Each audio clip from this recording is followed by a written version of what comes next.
saya akan menjelaskan sejarah perkembangan komputer hingga saat ini. Generasi pertama 1940 sampai 1959, komputer generasi pertama memiliki ciri-ciri utama yakni ukuran fisiknya yang besar. Karena ukuran fisiknya yang besar, itulah maka memerlukan daya listrik yang besar juga. Adapun komponen yang digunakan adalah berupa tabung hampa udara.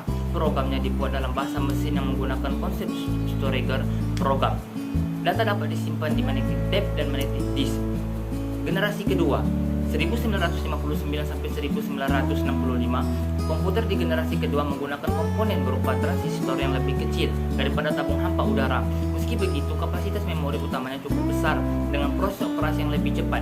Selain itu, komputer di generasi kedua juga sudah memiliki kemampuan proses real time dan time sharing. Perkembangan lain dari komputer generasi pertama ke generasi kedua terletak pada magnetic disk dan magnetic tape yang sudah berbentuk removable disk. Generasi ketiga 1965 sampai 1970, komputer di generasi ketiga sudah memiliki ukuran lebih kecil karena menggunakan komponen 4 integrated circuits, sehingga hemat penggunaan listrik. Proses operasinya juga berjalan lebih cepat dan tepat dengan kapasitas memori yang jauh lebih besar. Magnetic disk yang digunakan memiliki sifat random access. Komputer di generasi ini juga sudah dapat melakukan multiprogramming dan multiprocessing, serta dapat melakukan komunikasi data antar komputer.